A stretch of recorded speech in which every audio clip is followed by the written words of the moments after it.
doy la Ok. bienvenida al informador, a Barquisimeto, y le doy nuestro agradecimiento por aceptar ser parte de este capítulo de la historia del informador, en este 54 aniversario en el que hemos querido hacer este trabajo dedicado a la alegría del venezolano, al humor del venezolano, que es una consecuencia de la alegría, y cómo no tener a Emilio Lovera en este aniversario y hablando de la alegría, si Emilio Lovera es sinónimo de alegría del venezolano. Por eso, nuevamente, muchísimas gracias por estar con nosotros. A ti, gracias a ti. Fíjese, le hemos planteado a nuestros entrevistados, a sus colegas, que el venezolano tiene el humor y la alegría en su ADN, forma parte de su genética y que le ha ayudado a superar situaciones complicadas, incluso quizás sin él saberlo, sin él ser consciente de eso. ¿Qué piensa usted de eso? Bueno, yo soy de la opinión que la alegría no produce humor. Es el humor el que produce alegría. Es el humor el que predispone el ánimo para la risa, para el disfrute, para el jolgorio o como lo quieran llamar. Luego, sí es cierto, sí estoy absolutamente de acuerdo con el hecho de que el venezolano siente necesidad imperativa de divertir, de ser jocoso, digamos, productor de alegría, productor de risa. No, no sé en qué momento el venezolano descubrió esto. Yo lo descubrí por cuenta propia cuando me di cuenta que la gente era agradecida con el humor. Por ende, entendí también que la gente necesita el humor, necesita reírse, necesita tener un ánimo elevado, necesita estar contento con la vida, alegre con su propia situación, y que este estado de ánimo mejora mucho la situación. Digamos, no hay nada que empeore más un cuadro clínico que la propia depresión del paciente. Entonces, un paciente contento, esperanzado, alegre, un paciente que se ríe, definitivamente debe tener más posibilidades que un paciente que está deprimido, hundido en su propia desgracia, enfermedad o como lo llame. Bueno, por eso Está existe claro. este programa del Doctor Yasso y la muy famosa película de Robbie Williams, Patch Adams, que confirma eso, pues, cómo la alegría y cómo el humor ayuda a pacientes incluso en condiciones terminales. Incluso en condiciones terminales, porque digamos, ¿qué sentido tiene morir triste? O sea, son tus últimos días, pásalo lo mejor que puedas. Ahora, lo que sí demostró, digamos, el origen de la película, del libro, mejor dicho, es que sí hubo un porcentaje de mejoría en los pacientes que reían frente a los pacientes que no reían. Entonces, sí es cierto el hecho de que la condición anímica es fundamental para salir de cualquier problema de salud o de depresión. Ahora que usted habla de, a la hora de morir, pues, que nuestra cultura lo plantea como algo triste, apocalíptico, el fin de todo. Y bueno, de alguna manera sí es el fin de algo, ¿no? Pero quizás no de todo. Me hace recordar una anécdota que usted contaba sobre el gato, que por cierto la comenté, no sé si fue con Claudio o con Laureano. Usted cuenta una anécdota del gato, que él pidió aplauso, ¿no? Antes, en su momento de muerte, pidió aplauso. Sí, y se despidió como si se estuviera despidiendo de un show. Imagínese, pero creo que fue Claudio el que nos contó la historia, el que nos contó la vaina, como su espacio en YouTube, que la hija del gato llegó a la funeraria y se había accidentado, se le había espichado un caucho, y ella pidió si alguien tenía un gato, y usted le respondió que el único gato que conocía que estaba ahí en la urna. Bueno, como todos los chistes se va deformando la historia. Los Ah, protagonistas de esa historia somos Laureano Márquez y yo. Ajá. estando en la entrada de la funeraria donde estaban velando el gato. Quien entró no era la hija, era una chica X que se accidentó exactamente frente a la funeraria. Y entonces ella se acercó, nos vio y dijo que dónde podía conseguir un gato, porque ella no tenía. Y fue Laureano el que le contestó, dijo, conocemos uno, pero no creo que te sirva en este momento. Coño, pero el cuento es diferente. Ya le estaban echando el gorro a ustedes, la responsabilidad a ustedes de ese cuento, ¿no? Y miren lo Sí, diferente que se plantea. Eso es el humor del sí. venezolano. Eso forma parte de su inspiración, o sea, es fuente de recursos y de material para sus rutinas y para sus chistes, Emilio. Claro, porque esta decantación es absolutamente necesaria para llevar el chiste a la máxima expresión. O sea, los chistes ocurren como una anécdota y quien la refiere no necesariamente es experto refiriéndola. Solo es el boca a boca, el pasar de persona a persona, cada quien lo va entendiendo de la manera que más risa le da, hasta que al final, cuando ya el chiste tiene tiempo depurado, no tiene desperdicio. O sea, le pusieron mini chistes alrededor de toda la historia y el remate quedó de la manera que mejor se entiende.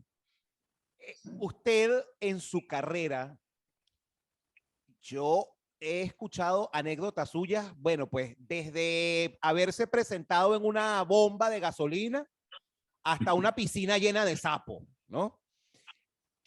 Sí. Qué de todo eso se ha convertido en chistes que han terminado haciendo reír a la gente, Emilio? Bueno, fíjate, tú acabas de referir uno que ya vi que se fue decantando. Este, el del chiste del gato, de la funeraria, del velorio. Pero yo lo que pasa es que cuando yo cuento las anécdotas, no sé exactamente qué es lo que le va a gustar al público para contarlo como chiste. Claro. Es necesario que una persona lo tome ya sea del programa Cuéntame la vaina, o ya sea de boca en vivo, y qué sé yo, y que lo refiera posteriormente. O sea, yo necesito oír tu versión de lo que yo dije, a ver qué cambió y qué le cambiaste para que te diera más risa, porque uno mismo lo va modificando. Y después la tercera persona y la cuarta y la quinta. Entonces, a ver cómo llega. Como aquel juego del secreto, Sí, el juego infantil, que sí. uno le decía un secreto al niñito de al lado, a ver qué decía el último. Fíjate que ese secreto termina Naguará, o sea, comienza A y termina Z, pues. Y cada quien le va metiendo el piquete, pero ese piquete también depende de lo que al otro le guste, como usted lo plantea. En ese sentido, yo pregunto, ¿qué ha detectado usted que al venezolano le gusta? Y entonces usted ese piquete, con ese gusto del venezolano, va aderezando sus chistes y sus rutinas. El sexo, el día a día, en fin, las relaciones de pareja. ¿Qué es lo que le gusta al venezolano? Bueno, mira, tal cual como la época de entre los 80 y los 90, que la vida se nos fue segmentando, se empezaron a hacer grupos separados y a cada quien se le daba una ración de lo que le gustaba. Eso sucedió mucho en televisión. Mira, tenemos, haciendo las mediciones, a nosotros nos ven varones entre 25 y 35, ok, pero el programa aquel lo ven solo hembras entre 15 y 25. Entonces fueron buscando los gustos de esta gente para darle exactamente eso. Nosotros como humoristas, digamos, la idea de sobrevivir en esta profesión es abarcar el mayor número de espectadores o de televidentes o de radioescucha, o sea, para que podamos vivir más cómodamente, para que si apostamos a un teatro, el teatro no solamente se limite al segmento al que nosotros nos dirigimos, sino a todos los segmentos. Por eso tenemos que dirigirnos a todos los segmentos. Y por eso te digo que lo que le gusta al venezolano en general, el doble sentido, más no la grosería burda o cruda. Entonces, en el momento en que tú utilizas la grosería, la obscenidad, la vulgaridad burda o cruda, o sea, esa que ni siquiera el Conde del Guácharo utiliza, pero tú como nuevo humorista irreverente decides conseguir la risa fácil por ahí, pues estás perdiendo un gran segmento del público que pudiera eventualmente pagar una entrada para ir a verte. Por lo tanto, tu humor debería desarrollarse dentro de unos parámetros que le gusta a la mayoría de la gente.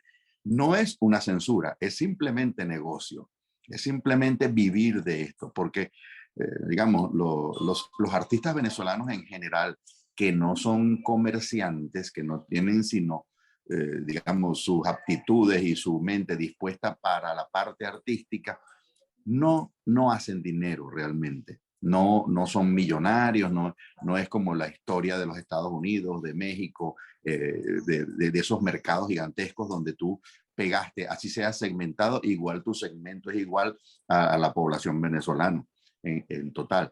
Luego, esta circunscripción que hace, por decirlo de alguna manera, te da muchas posibilidades.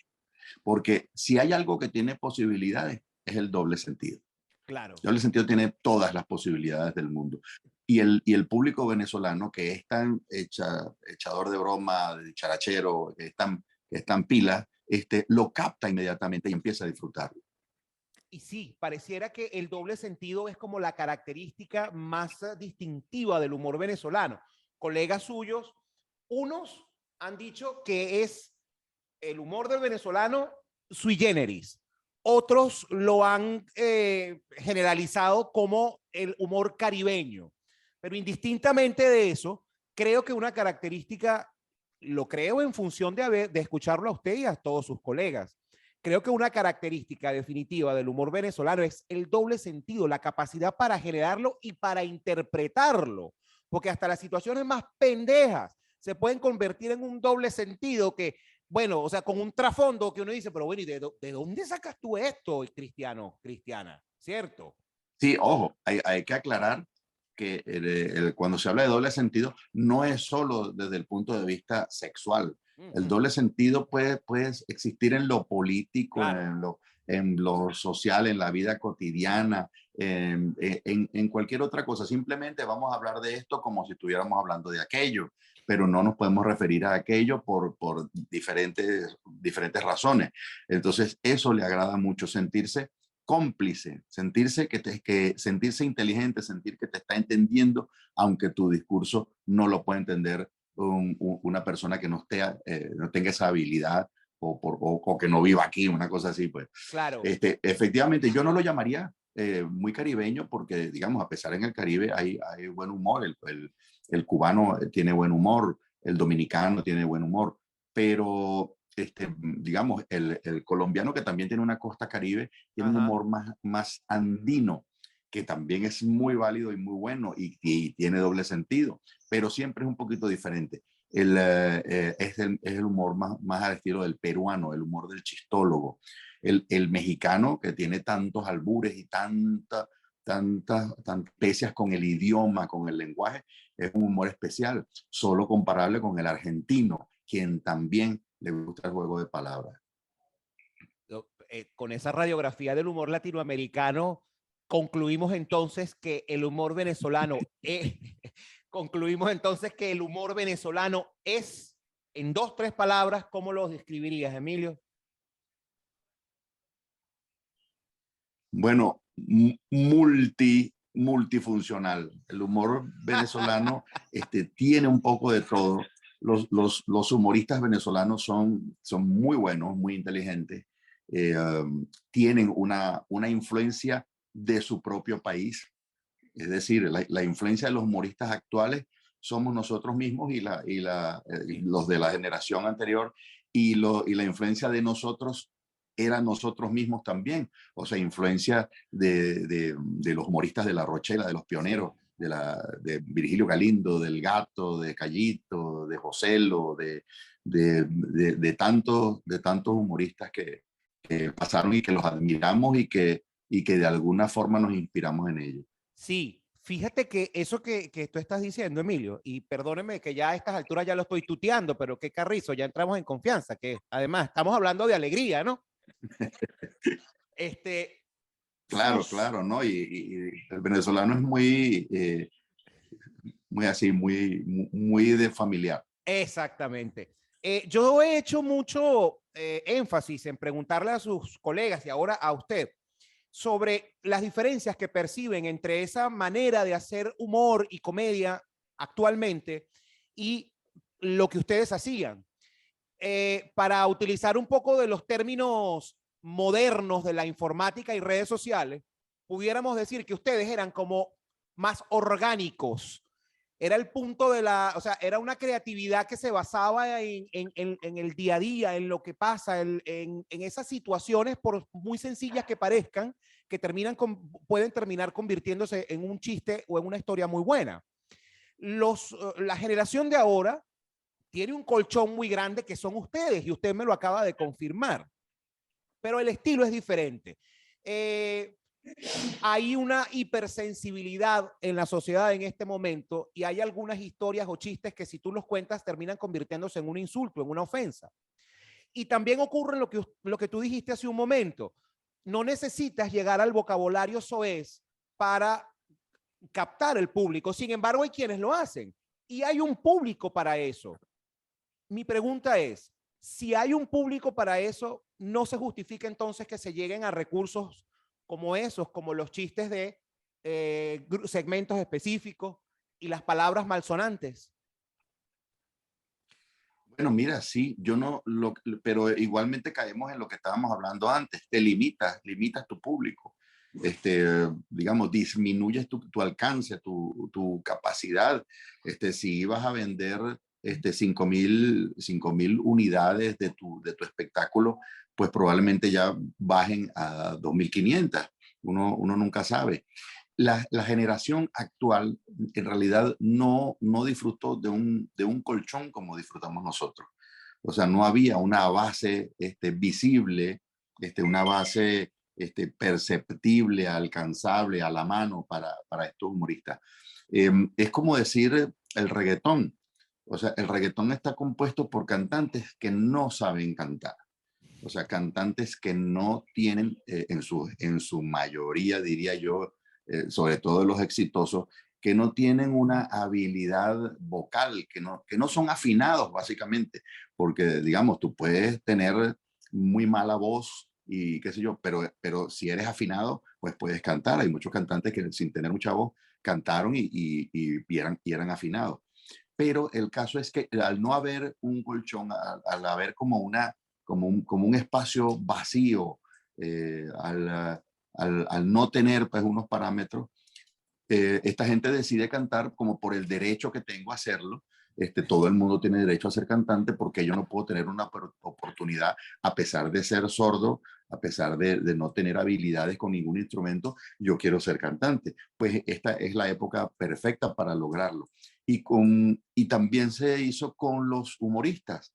O sea, al ver los padres que en el humor surgían nombres y surgían personas que vivían del asunto, pues decidieron que ya no era tan malo ser humorista, ya no era tan vergonzoso para la familia tener un humorista ahí.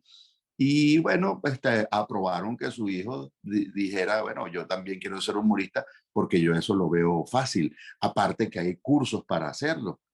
Y esto generó un grupo, digamos, más reciente, de gente que estudia para hacer una rutina, hace su rutina perfectamente, saca 20 en el curso, pero a la hora de probarlo en el mundo real, en el público real, le falta una cosa que para nosotros era lo primordial, que era provocar la risa. Ah, Entonces, más tal nada, vez pues. no tuviste la habilidad, sí, tal vez no tuviste la habilidad de encontrarla, tal vez el tema que elegiste no es cierto, hiciste todo correctamente, o sea, la teoría la pasaste, pero en la práctica, si esperabas encontrar risa, pues lamentablemente no las hay. Y sobre todo cuando se acostumbran a, a presentarse en zonas de confort. Es decir, humoristas que dicen que triunfaron, pero se encuentran con un entorno familiar, universitario, escolar, en los sitios adecuados específicamente hechos para eso, por ejemplo, las salas de stand-up, como hay algunas en Caracas, hay una que otra en Barquisimeto, en Valencia, en Maracay, en San Cristóbal, donde solo se va a ver stand-up y solo se va a ver humoristas jóvenes. Entonces la gente aplaude y se ríe como a juro y dice, no, estos muchachos hay que apoyarlos, sin saber que les están haciendo un daño grande, Wow. porque les van a hacer creer que van a triunfar y cuando ese señor se presente, ¿qué te digo yo? En Maracaibo, lo van a bajar y le van a decir que quién te lleva a ti que tú eres humorista. No, gente que no tiene, no está pues en esta frecuencia de que hay que ayudar al humorista que está empezando. Claro, Como claro. nos pasó a nosotros en nuestra época. O sea, nosotros tuvimos que luchar con el público y que el público nos explicara qué es lo que le gusta, qué es lo que le hace reír y que lo sorprendan. O sea, ya te dije que me gusta, ya te dije que no me gusta, ahora descubre tú qué es lo que me gusta. A eso voy, descubrir lo que gusta y provocar la risa, ¿no? Yo recuerdo a Emilio Lovera como Abel Boy y recuerdo a Emilio Lovera pintado de amarillo y anaranjado como Gavimán. Y bueno, y de ahí para adelante muchas más cosas y el gancho atrás de Foco Fijo y todo eso, ¿no? Que, que el Gavimán, el Emilio Lovera Gavimán, ¿qué no sabía? ¿Qué no sabía para provocar la risa? Porque Gavimán fue como efímero en RCTV, duró poco. Y resulta que Gavimán fue el primer superhéroe venezolano. Era como la posibilidad de sentar historia en la televisión. ¿Me explico? Dime tú, un gavilán, oye, un hombre murciélago, ajá, el hombre de acero, ajá, coño, pero el hombre gavilán, ¿qué más criollo que eso? Entonces, el personaje nacional por antonomasia duró muy poco en televisión. ¿Qué no sabía Emilio Lovera en ese momento que quizás no provocó tanta risa como lo hizo después? Bueno, a pesar de que yo trabajé allí con dos humoristas que eran especialistas en niños, como era Manolo Malpica y Américo Navarro, eh, yo no lo supe manejar. Eh, también hubo un error de parte de Radio Caracas, que era colocar un programa infantil en un horario prime time, A las 7 de la noche. cuando no es un horario, sí, a las 7 de la noche, eso no era un horario infantil. O sea, yo pienso que Gavimán, si hubiese estado a las 4 de la tarde, hasta las 5 de la tarde, que era la idea original, porque era un superhéroe infantil, los libretos eran para niños. Cuando tú lo ponías a las 7 de la noche, la gente que veía La Rocha le decía, pero qué porquería es esta, ¿por qué están haciendo ahora este programa? Esto no da risa. Y al que le guste al niñito mío, al de 4 años es que le gusta eso. Y Lógico. entonces, claro, no se daban cuenta que era un programa infantil porque lo habían puesto en horario de adulto. Eh, pero yo pienso que ese experimento en otro horario hubiese tenido más éxito. Tenía muy buenas actuaciones, tenía muy buenos actores y tenía una cosa importantísima que era el apoyo de la propia televisora. A veces aquí, y eso te lo puede decir cualquier actor, uno te pueden dar una oportunidad en una televisora nacional, pero luego tú tienes que desarrollarte allá adentro luchando prácticamente contra ellos. O sea que a todos le decían que no, que tú pedías, bueno, necesito un elefante rosado y dices, estás loco, ahí hay un cochino que lo podemos pintar. Entonces, bueno, por cierto, compañeros de trabajo me dijeron que la gran diferencia entre Radio Caracas y Venevisión era que en Radio Caracas a todo le decían no y en Venevisión a todo le decían sí. Esa era la gran diferencia. Si ibas a pedir un elefante rosado en Venevisión, te decían, bueno, tenemos con pinticas amarillas, con pinticas azules, con rayas verdes, cual quieres. Y en Radio Caracas te decían, no, agarra el cochino y busca la pintura tú porque nosotros no tenemos. Entonces, sobre todo cuando eran programas cómicos, ellos le daban más importancia, muchísima más importancia, una importancia total a la A la telenovela. drama. Y de Claro. hecho, en una oportunidad por allá, por los 80, hasta principios de los 90, fueron pioneros en la telenovela latinoamericana, exportadores extraordinarios de telenovelas, eran buenísimos. Pero definitivamente se le daba la importancia, no solamente a nivel de servicios a producción, sino a nivel de actores. O sea, se les pagaba a los mejores actores, a las grandes estrellas. Sin embargo, a pesar de eso, de lo que nos explicas, de la característica de RCTV, hubo un momento en el que La Rochela prácticamente, y ojo, esto no quiero que suene odioso para el resto de los compañeros de la Rochela, porque cada uno de los compañeros de La Rochela ha tenido personajes memorables que han quedado en la historia y en la memoria de los venezolanos, ¿no? Debo hacer esta aclaratoria. Pero no puede negarse que llegó un momento que uno sentía que Emilio Lovera era el protagonista de La Rochela, porque los personajes pesados de La Rochela estaban protagonizados por Emilio Lovera. Yo pregunto entonces, a pesar de esa tacañería o como se le quiera llamar de RCTV, ¿tú contaste con apoyo de RCTV? ¿Puedes decir que contaste con el apoyo de RCTV para desarrollar tu carrera en pantalla? Ojo, y Pero no me está que pagando sí. nadie, no me está pagando nadie de RCTV, ¿no? Ojo, no me está pagando nadie de RCTV para preguntarte esto. Lo que pasa es que, mira, así como hay gobiernos, administraciones en Venezuela, también hay gobiernos y administraciones en las empresas y en los canales de televisión. Entonces, yo recuerdo que la administración que a mí me dio el voto de confianza y más bien una patente corso, porque fue la de Armando Enrique Guía, la del ingeniero Armando Enrique Guía.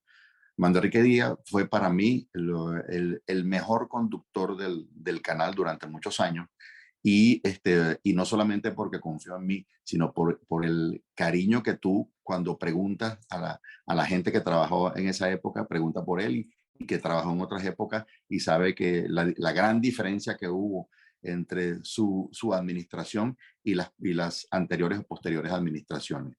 Él me permitió a mí desarrollar los personajes y le advirtió a la gente de la Rochela que, que me tuvieran en cuenta a la hora de la creación de personajes, porque yo tenía, digamos, algunas ideas que le podían parecer muy buenas.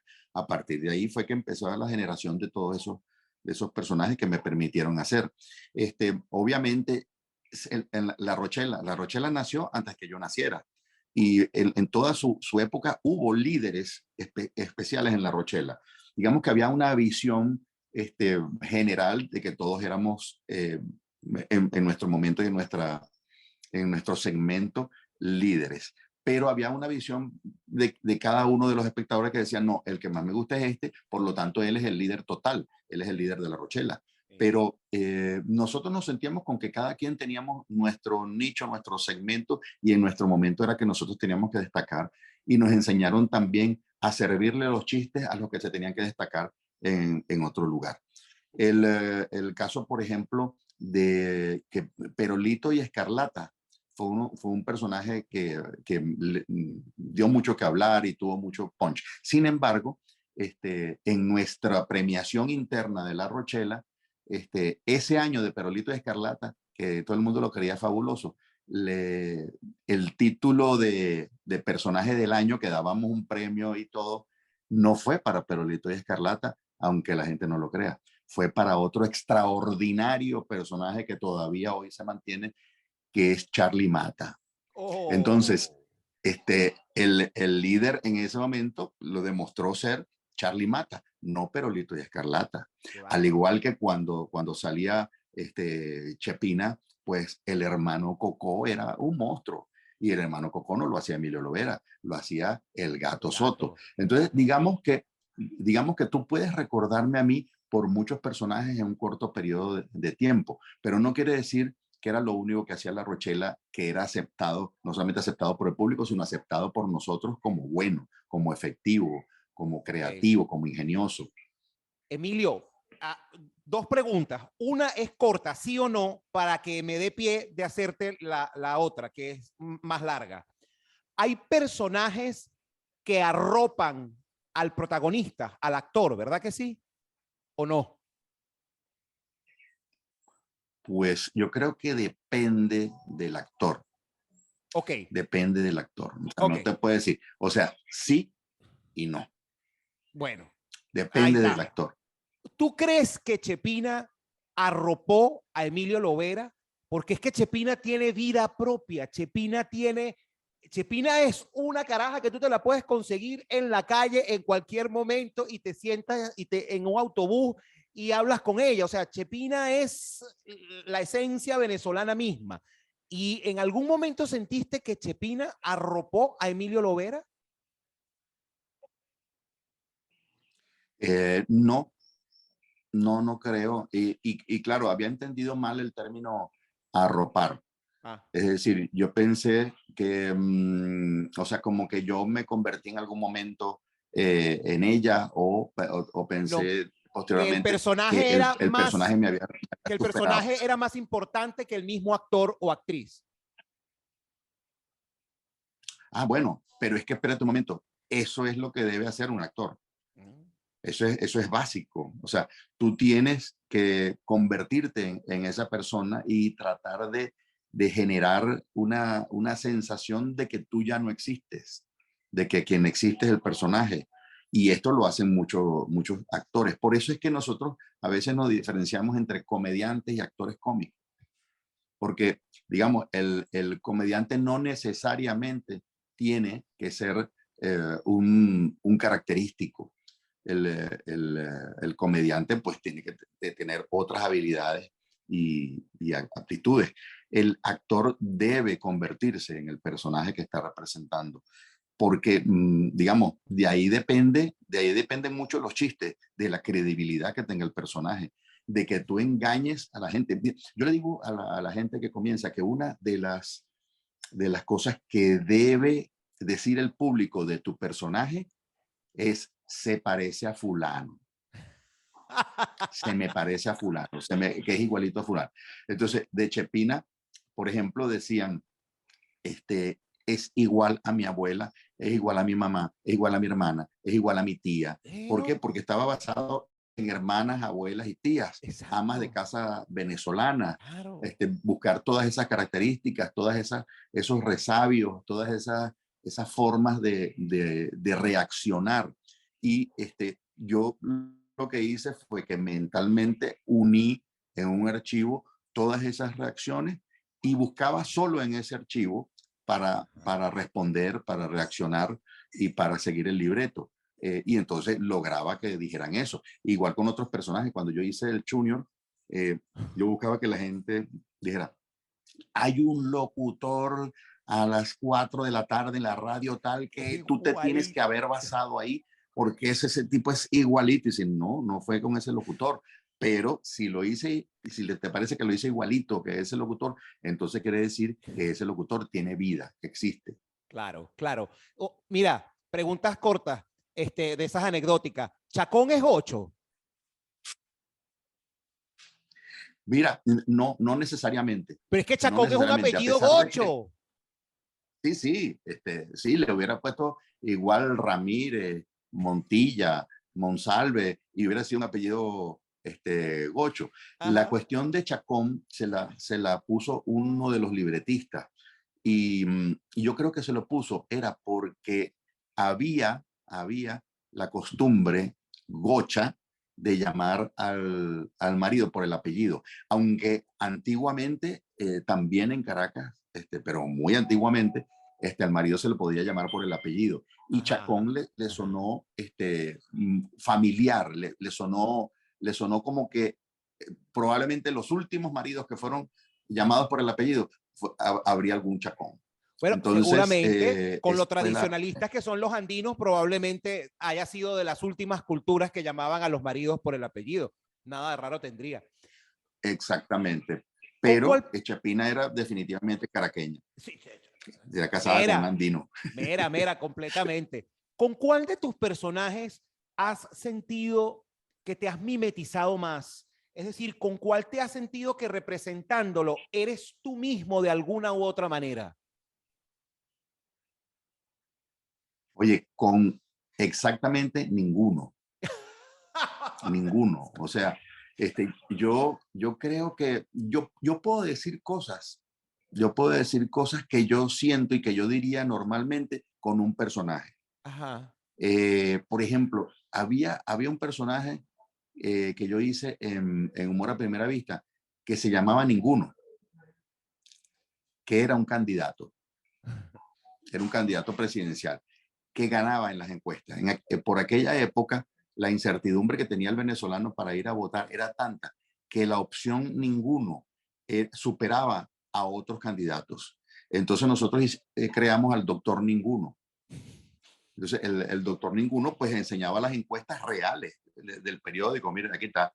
El único que me sigue de cerca es no sabe, no contesta. El doctor no sabe, no contesta. Tiene apenas el 5%, pero yo tengo ya, estoy calando en el electorado al 38%. O sea, el doctor Ninguno va a ganar porque ninguno le va a parar a la educación como yo. Ninguno va a hacer algo por la salud. Ninguno va a ayudar al pueblo. ¿Entiendes?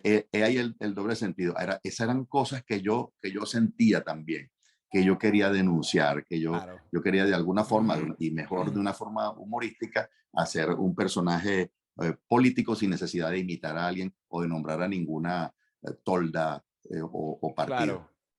Y si bien no te sientes mimetizado con ninguno, pudiera decirse que hay unos que has disfrutado más caracterizarlos que otros. Bueno, cuando me preguntan a mí, siempre trato de contestar lo mismo porque es lo mismo. El personaje que yo disfruto Esa es haciéndolo familia de ninguno. es Lo mismo es familia de ninguno. lo mismo. Es Palomino Vergara, el macho que se respeta, porque en principio yo soy de alguna forma admirador, adorador de la mujer y soy muy contrario a lo que es el macho vernáculo, que, bueno, especie casi en extinción, diría yo, pero aunque o sea, no es lo mismo que en los años 70, pues. Y este personaje eh, permitía ver la otra cara del macho.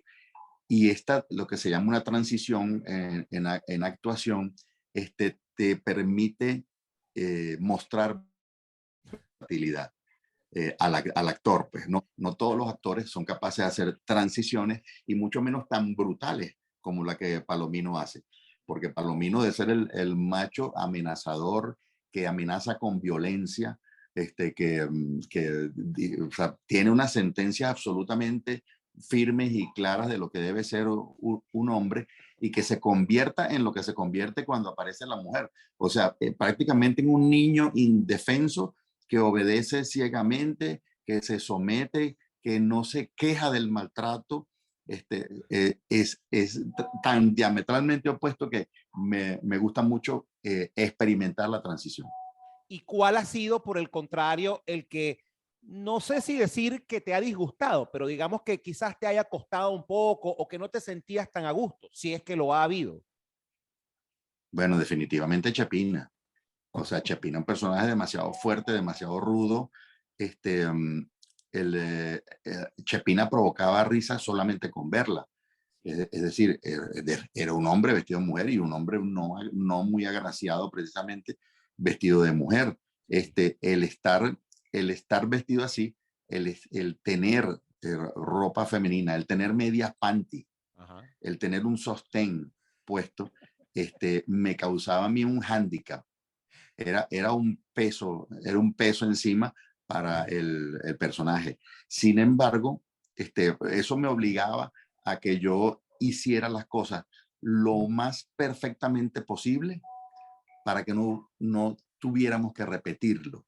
Claro, Para claro. yo hacerlo lo más rápido posible, hacerlo lo mejor posible, convertirme en Chepina y, y de inmediato ir a vestuario, cambiarme y lavarme la cara y eso me causaba un alivio. Me imagino, después que te quitabas el sostén y la licra y todo eso, que por cierto, Laureano nos comentó que algo que él no volvería a hacer jamás sería ponerse una licra como lo hizo en algún momento en un sketch en La Rochela, porque no le quedaría nada bien la licra a estas alturas de la vida. Ahora, Emilio, Laureano tenía un personaje de mujer muy bueno también. Sí, él se refirió a esa experiencia. Cuando tú te metes, cuando tú vas a grabar o cuando ibas a grabar, había un proceso especial, especie de ritual de Emilio para convertirse en el personaje, porque probablemente, no me consta, pero me atrevo a asegurarlo, Emilio Lovera no es ni la sombra de lo que es Daguito, no es ni la sombra de lo que es Caperufrino, ¿sabes?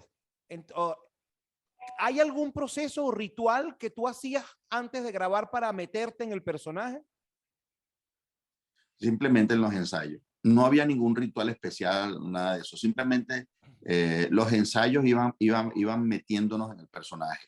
La repetición de los textos hacía que nosotros buscáramos en, en el pensamiento del personaje, en la forma de ser, en la idiosincrasia del personaje, cuál sería la mejor forma de decirlo, cuál sería la más exacta, la más adecuada, la más cercana a la esencia del personaje. Una vez que ya teníamos todo ensayado, la letra aprendida, pues ya estábamos metidos sin necesidad de rituales. O sea, súper fácil. ¿Cuál personaje o cuál sketch resultaba más difícil hacer por la jodedera en el estudio, por la mamadera de gallo? Porque cuando uno ve a Caperufrino, al Lobo y al Perrero, que se muestran una foto de cuando René Quintana tenía pelo o cualquier otra cosa, uno se imagina la mamadera de gallo que tienen ustedes ahí en estudio y que tienen que controlarla. Pero también ocurría cuando grababan la escuelita, por ejemplo. Entonces, me da curiosidad saber cuál es el sketch que más costaba Eso es. grabar por el saboteo en el estudio y la mamadera de gallo. Bueno, mira, las veces que nosotros estuvimos en Rochela tardando más para grabar un sketch, pues la constante era que había mucha estrella. Mucha Eso no lo estrella. oí. Mucha Sí, mucha estrella. estrella. ¿Qué es Es decir, eso? cuando, o sea, cuando nosotros agarrábamos la escuelita, por ejemplo, Ajá. ahí estaba Juan Carlos Barri, Nelson Paredes, Henry Rodríguez, Betty Haas. estaba Betty Haas, estaba, o sea, Manolo Malpica, bueno, Y Marta Piñango. estaba por supuesto Marta Piñango. O sea, era un grupo de que éramos líderes cada quien de sus personajes y de sus chistes y de su sketch. Y al reunirnos todos en uno, el desorden era extraordinario, la improvisación era absoluta.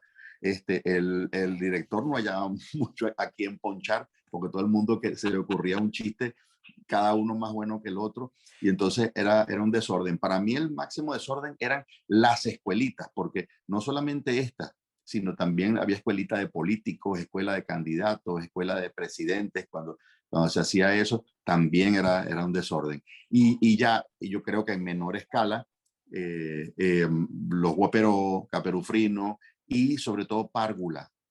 En Párgula también era un desorden, una gozadera. Párgula y Realmente, Nospelatu.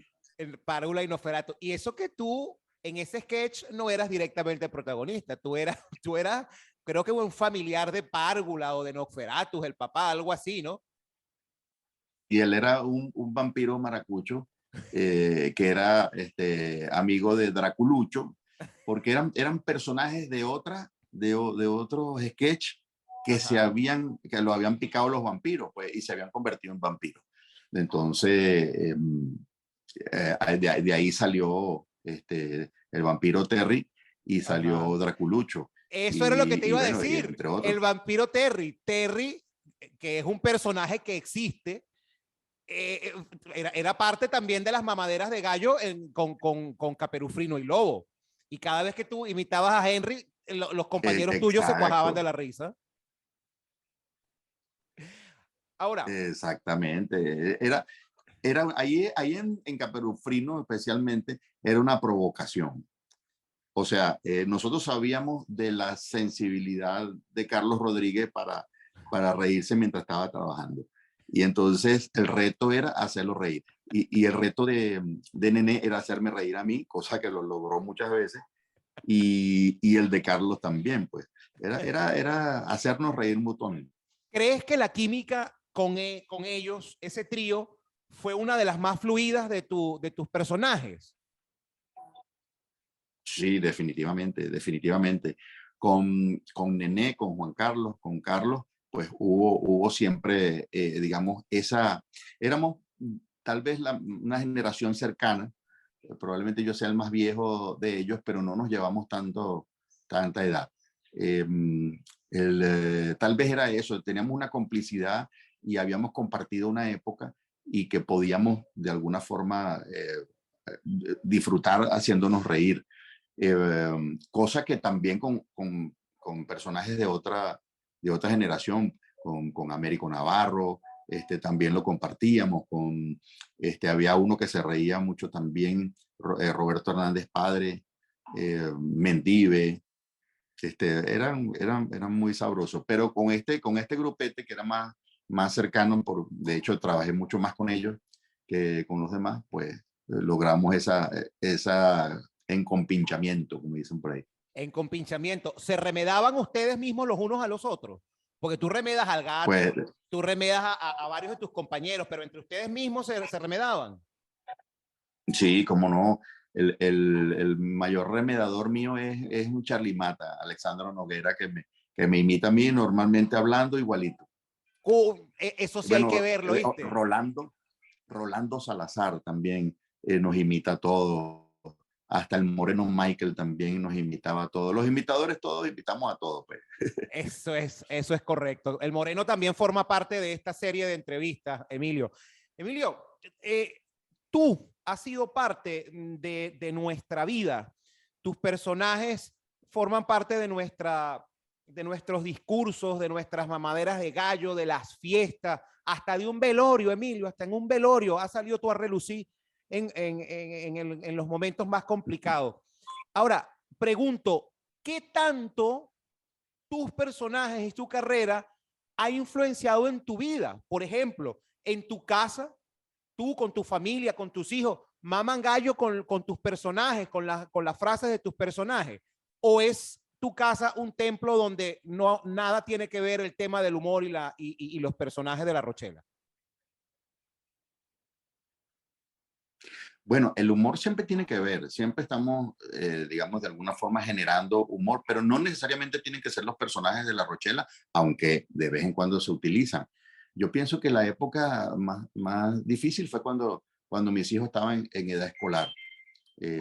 Por ahí sí, bueno, sé que deben haber tenido algunos episodios incómodos en el colegio. En una oportunidad mandaron una circular del colegio La Salle de la Colina, que era demasiado graciosa. Yo lamentablemente no sé dónde estará, yo la hubiera querido guardar, donde decía que estaba terminantemente prohibido a todos los alumnos responder me encanta, me encanta, me encanta, que era una de las frases de logo, pero estaba así tal cual. O sea, al parecer se había hecho viral para aquel momento Claro. responder me encanta, me encanta, me encanta.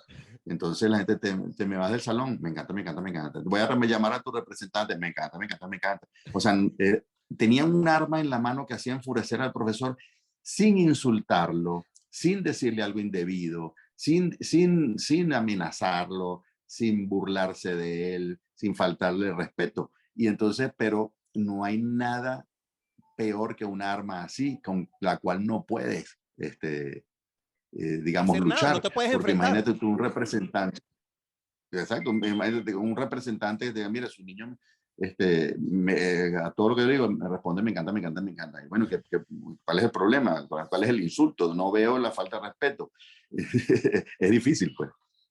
Tú sabes que con Laureano abordamos esa parte del humor como herramienta, sí, política, para manifestar la crítica política. Y obviamente, pues que te podrás imaginar, Laureano hizo toda una exposición de Chaplin y lo que significó el gran dictador y todo eso. Yo sé que tú vas por el mismo camino, porque tú además de tener una memoria de elefante, también le metes al filósofo, ¿no? Entonces, quiero preguntarte, ¿cómo tú has sido a propósito que tú metes el piquete político en tus rutinas porque eres de los humoristas venezolanos que se ha metido en el tema político, en las Honduras políticas? Entonces, ¿eso ha sido premeditado? ¿Ha sido improvisado? ¿Forma parte ya de tus rutinas el tema político? Porque es que no es solamente que tú imites a un político, es que tú lanzas tus dardos de cuestión política a través del humor. Bueno, definitivamente. Y hay que aclarar que, bueno, yo no tengo las bases instruccionales ni educacionales que tiene Laureano Márquez. Y no es porque Laureano haya tenido más oportunidades que yo. Simplemente yo las oportunidades que tuve no las aproveché, sobre todo las oportunidades de educarme. Yo no he leído los libros que lee Laureano. Yo no me he adentrado en la profundidad del estudio del humor como lo ha hecho Laureano, pero donde sí me describe es en los dardos políticos, porque, digamos, a pesar que en una oportunidad yo pude haber hecho rutinas absolutamente políticas, como las rutinas aquellas de Bolívar y los Llaneros, cuando la campaña admirable, que hice esa rutina, siendo en aquel momento una cosa irreverente, porque el Bolívar, que era antes mucho más sagrado, los símbolos eran más sagrados que ahora, pues podía ser un motivo hasta de cárcel. Pero cuando se hizo eso, yo lo único que pensaba era en las denuncias de las expropiaciones, en la denuncia del soborno, del matraqueo, del aprovechamiento de la ignorancia por parte de los líderes políticos. Y luego, cuando eso cambió, porque cambió fue el público. El público quiso en una oportunidad, y esto posterior a una obra muy famosa que se llamó La Reconstituyente, que fueron varias obras. Fue La Reconstituyente, El Pantaletazo, Mis Fuerzas Armadas, una serie de obras de teatro y otro show estilo vodevil que se hicieron absolutamente políticos. Entonces, la gente después empezó a buscar humor para salir de lo político. Es decir, estamos claros de lo que está pasando en Venezuela, estamos claros en el proceso destructivo que se apoderó de Venezuela, absolutamente. Pero estamos sobreviviendo. No vamos a emigrar, vamos a quedarnos aquí a luchar, pero queremos tener un oasis en el desierto. Queremos ir a un show cómico que no nos recuerde dónde estamos viviendo. Sacarnos durante 1 hora o 2 horas de la realidad para levantar el ánimo y volver a afrontarla. Entonces, yo creo que esa filosofía también es muy válida y ayuda mucho. Digamos, darle el ánimo a la gente para que continúe. ¿Tú eres consciente de que tú le das ánimo a la gente? ¿Has sido consciente a lo largo de tu carrera que tú le das ánimo a la gente o lo has madurado más de un tiempo para acá? No, yo creo que la gente se manifestó desde el principio con eso. La gente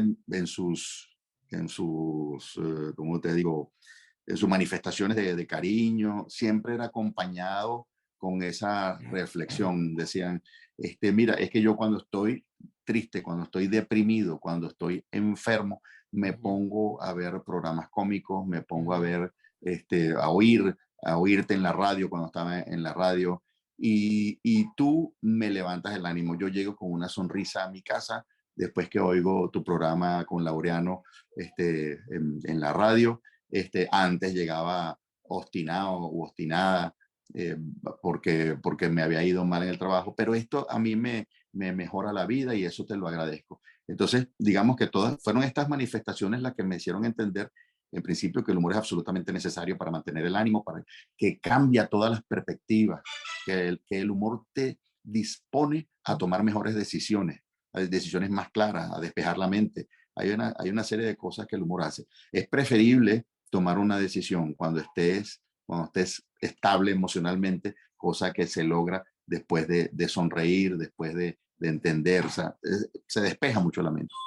¿Has tomado decisiones a partir de la emoción del humor en tu vida? ¿O todas tus decisiones son a partir de eso? ¿O muchas? No, definitivamente no. Tomé decisiones a partir del malestar, a partir de un mal momento, de un momento de tristeza, de un momento de depresión. Y esas decisiones en su mayoría no fueron buenas. Mientras que cuando uno está más estable, más tranquilo, uno como que piensa más en los resultados, como que piensa más en el alcance de tu decisión y tomas una decisión siempre mejor. La capacidad de hacer reír es la misma capacidad que tienes tú de reírte de ti mismo. Mejor dicho, la capacidad de hacer reír a los demás la tienes para ti mismo, para reírte de ti mismo. Bueno, es que empezamos por ahí. Digamos que parte del humor, parte de la gran parte de los humoristas venezolanos, empezamos con nosotros mismos.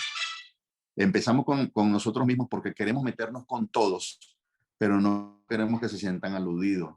Entonces, cuando me meto conmigo mismo, me estoy metiendo también con los hombres, me estoy metiendo también con los hombres de mi edad, me estoy metiendo también con los hombres de mi nivel social, educativo y económico. Entonces, ahí empiezo a abarcar un gran grupo. Y cuando alguna mujer se siente identificada en alguna parte, pues también la involucro. Y de esa manera la gente se involucra mucho más directa y rápidamente que cuando tú te diriges al segmento sin involucrarte, sin contar contigo. Entonces, y esto lo hacen muchos humoristas en forma natural. Ajá. En forma natural. Tú Orgánica. Ajá. ¿Tú te has visualizado de aquí a un tiempo? ¿Te gusta vivir el presente? ¿Te gusta proyectarte en el futuro? Si me respondes que te gusta proyectarte en el futuro, te lanzo una pregunta adicional. ¿Te ves de aquí a 20 o 30 años todavía en un escenario haciendo reír a la gente? Bueno, mira, yo tengo 60 años. De aquí a 30 años tendría 90. Sería muy triste que yo tuviera que subirme a un escenario teniendo 90 años. Digamos, la gente iría por lástima, supongo. Preferiría tener que hacer algo mucho más tranquilo, más relajado, que implique menos tensión, que implique menos responsabilidad, que implique menos esfuerzo físico para hacer. Hay varias cosas. Hay una parte que me gusta mucho que es la parte, yo no llamaría docencia, pero yo no soy ningún docente, pero sí una parte de explicar mi experiencia a los jóvenes, de hablar de las técnicas que utilicé, hablar de las costumbres a las que llegué para lograr trabajar durante 50 años, digamos, en televisión, en los medios alternativos, en el teatro, en vivo, en las salas de espectáculos. Eso es algo de lo que me gustaría. Digamos, y de alguna forma seguir haciendo cosas para las redes sociales que también son más cómodas, no tengo que ir a un estudio de televisión tan formal y se puede hacer cuando ya la fuerza y las habilidades disminuyen. Es decir, que ya tú no le vas a pedir a la gente que te cuente la vaina, sino que tú le vas a contar la vaina a la gente. Eso mismo. Emilio, ya despedimos la entrevista. Creo que nos pasamos del tiempo que teníamos previsto, pero ¿cómo no lo íbamos a hacer? Bueno, pero yo te voy a decir una vaina. Yo creo que más hablaste tú de lo que pregunté yo, ¿oíste? Cosa que por supuesto me satisface. Bueno, es bueno que haya conversación y es bueno que digamos que no solamente el moderador se satisfaga, sino que el público también se sienta satisfecho con las respuestas y con Claro, la información. Claro, es que yo estoy aquí feliz porque que hayas hablado más tú significa que va a haber más seguidores y más audiencia en esta grabación, Emilio. Muchísimas gracias, Emilio, por haber estado con nosotros. Esperamos que no sea la última vez. Pronto vas a estar en Barquisimeto y te vamos a estar esperando. Así que, bueno, pronto nos veremos personalmente. Por ahora, nos despedimos. Gracias por haber sido parte de esta historia del informador, de este capítulo en la historia del informador. Un abrazo grande desde Barquisimeto. Bueno, un abrazo. Pronto nos veremos por allá con el clásico.